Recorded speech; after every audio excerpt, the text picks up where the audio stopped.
guys! Welcome back on my YouTube channel. If you guys are new here, hello po. My name is Ybeth and I hope that you will enjoy your stay here on my YouTube channel.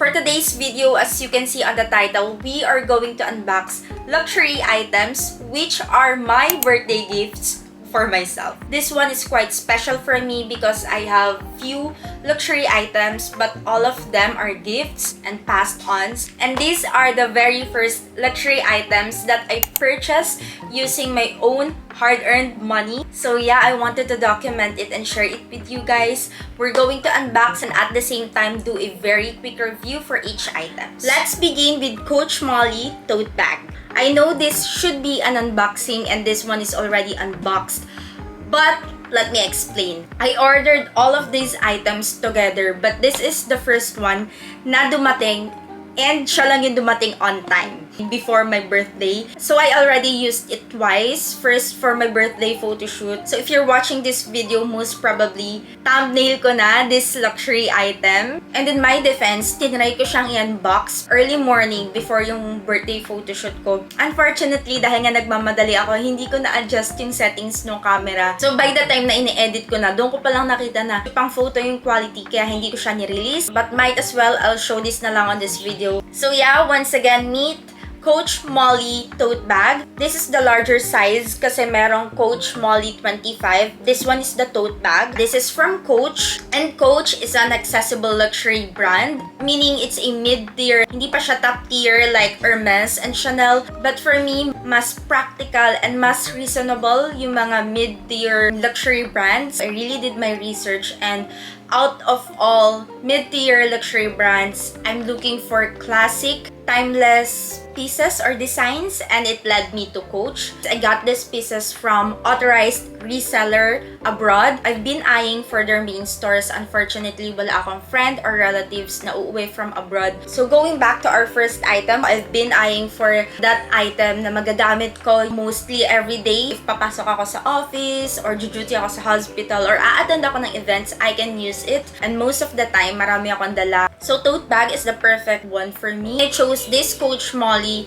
because I was hooked with this signature canvas.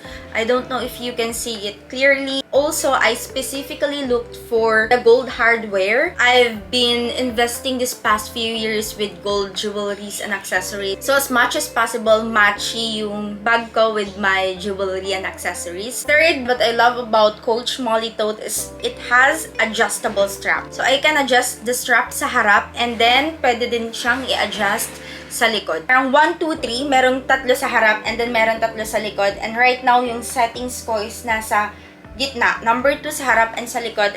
And it's just the perfect height for me. So ayan, hindi siya super haba and then hindi din siya super ikli. So tama lang yung parang number 2 na settings. And then as you can see the size, it's large enough to carry everything that I need. But it's not oversized kasi I'm very petite, so as much as possible nasa medium size lang yung bag ko para hindi ako magmukhang super liit. And as you can see the side profile, it's very cute, slim. Plus, it can stand on its own. Hindi siya slouchy. Meron siyang structure, so hindi ako mahirapang mag-organize kasi medyo may pagka-usi ako. So, let's go inside. And this is probably yung pinaka-reason why I chose Coach Mollie because it has 3 compartments. And knowing me, I really love na parang i-separate yung items ko or parang i-organize yung mga gamit ko inside my bag. First one and the last one, it's an open compartment. And yung middle, it has zipper. It functions as a tote bag because sa first and last compartment, pwede ako mag-shoot lang. But yung mga important and private belongings ko, pwede ko siyang itago and i-secure. So it functions as a tote bag but at the same time, it offers security dun sa mga gamit ko na ayaw kong super naka-expose. And since meron na nga siyang 3 compartments, hindi ko na kailangan bumili ng tote insert. I super love it. And those are the reasons why I chose Coach Mollie Tote Bag. This is the front profile, side profile, back profile, and then this is what it looks inside. we can finally move forward sa legit na unboxing. In-order ko silang lahat 3 weeks before my birthday. Unfortunately, nung meron ng tracking link, natagalan sila sa customs sa Singapore. So, hindi sila umabot sa birthday ko. And grabe yung discipline ko na wag silang i-open, wag mo na silang gamitin. Because I really wanted to unbox this with you guys. I really wanted to document this moment. This is a combination of salary and talent fee. So, this is very special for me! Oh my gosh, I'm so kilig. So, this is our second luxury item. Again, this is from Coach. Again, this is accessible luxury brand. By the way, guys, this is not sponsored by Coach. Pero Coach, baka naman. Carry lang naman din. So, oh my God! For our second item, pinili ko siya because I wanted another everyday bag na small lang. Like a crossbody bag. So yes, this is a crossbody bag para I can use it when I'm just running on errands or alam mo, pupunta ka lang ng mall, ganyan. And I'll show you guys why I chose it. Family and friends, meet Coach Wyatt. So wait lang, tanggalin muna natin. I'm so happy. Thank you so much, self. I love you so much, self. Wait, tanggalin natin siya very carefully. Before natin i-check yung mga serial numbers, etc. Okay, wait. A minute.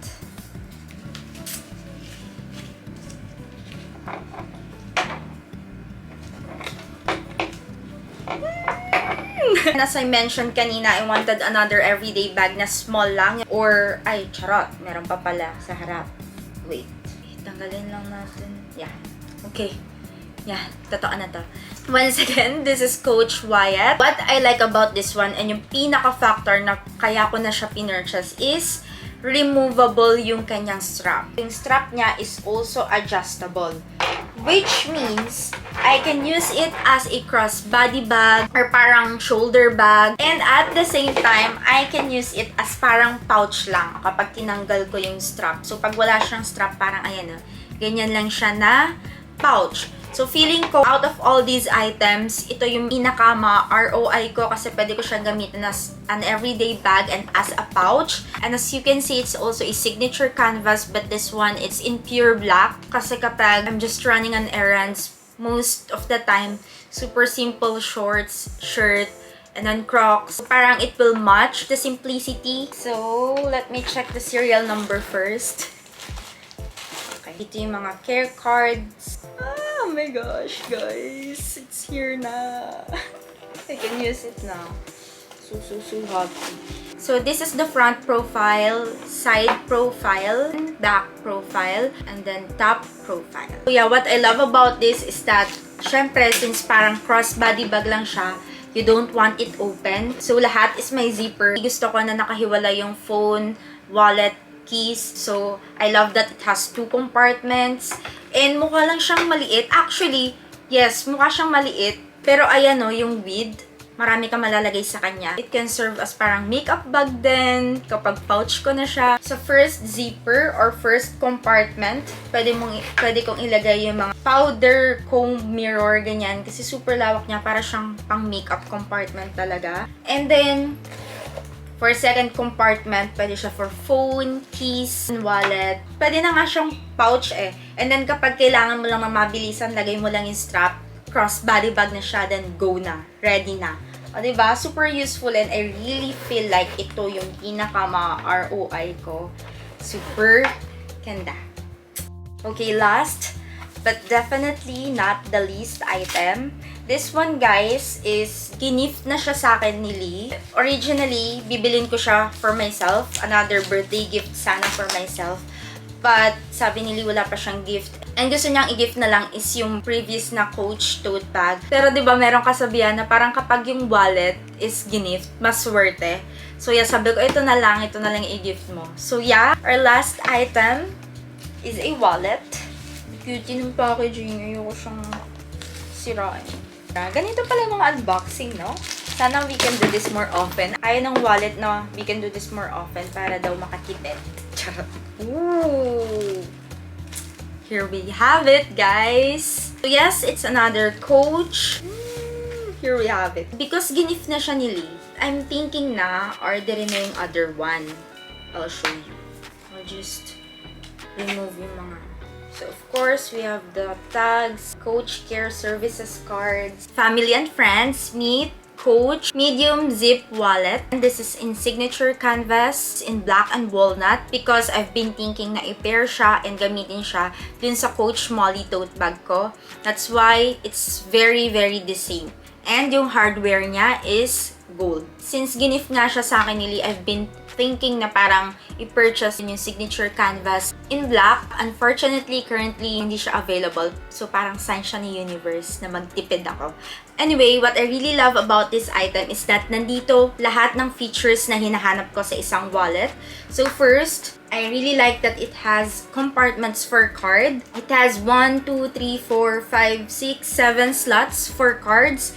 And then, it has 1 slot for picture or for ID. And then, meron pang slot, yung mga excess na cards. Both sides meron. So, yung mga excess cards, pwede rin dyan. And then, it also has space for paper bills. And lastly, space for coins. And hopefully, available na yung black soon.